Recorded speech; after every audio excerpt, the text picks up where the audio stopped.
Hey, Dan Passarelli here. Well, the S&P 500 it closed just down 0.2%, but there was a little more activity throughout the day. Let's take a look here.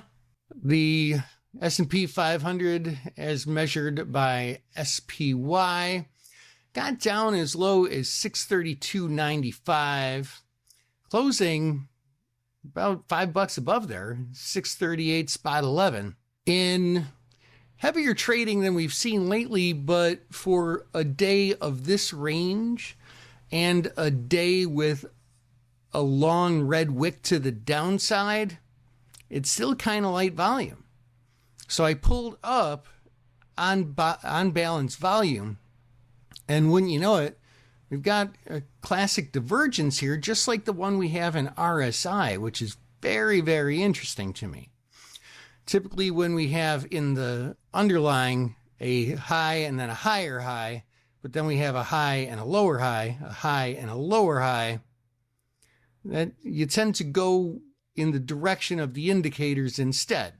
Now, what's all leading to this? Well, a couple of things.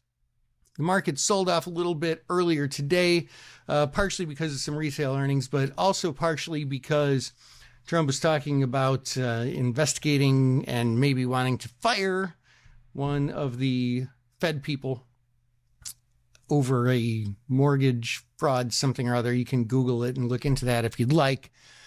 But apparently they shook most everything off by the end of the day.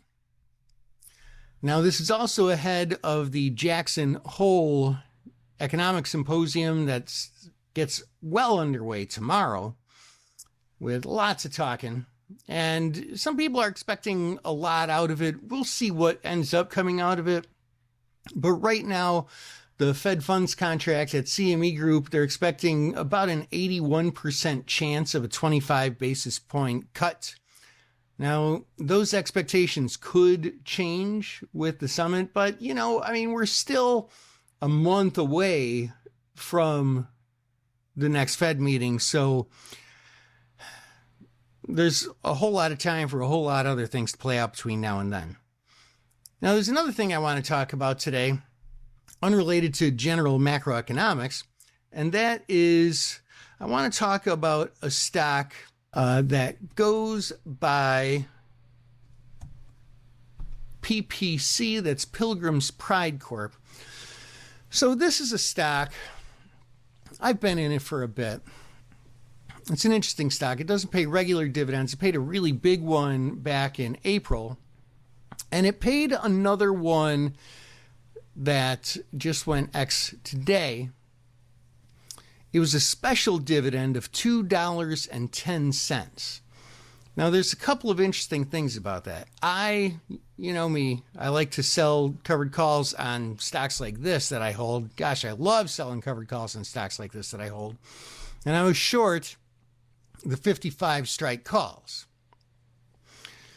Sometimes when there's a big dividend, they call it a special dividend.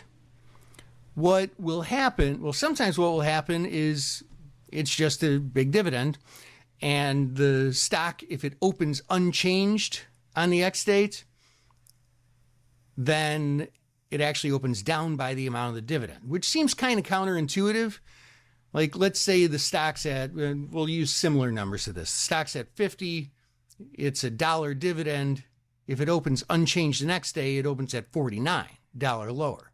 It seems like, well, wait, that's not unchanged, it's $1 lower, but you still have $50. You still have the $49 stock and the $1 dividend, so it's unchanged. So here, there was a special $2.10 dividend paid. A lot of times when they're that big, the Options Clearing Corporation, the OCC, will adjust the strike. So my 55 strike call is now a $52.90 strike call. That changed overnight as a result of this special dividend. Now, how do you know about these things? Well, you ought to try and keep up on what's going on in all the stocks that you trade. It can be hard to do if you have a large portfolio, but let's face it, if you have a large portfolio, you have a lot more at stake, so you got to put in a little extra legwork. But then if you're not sure what's going to happen with that dividend, if it is something out of the ordinary, you should always go to theocc.com, which is the OCC's website, and look for a memo or a circular on that and see if they're handling it in any special way.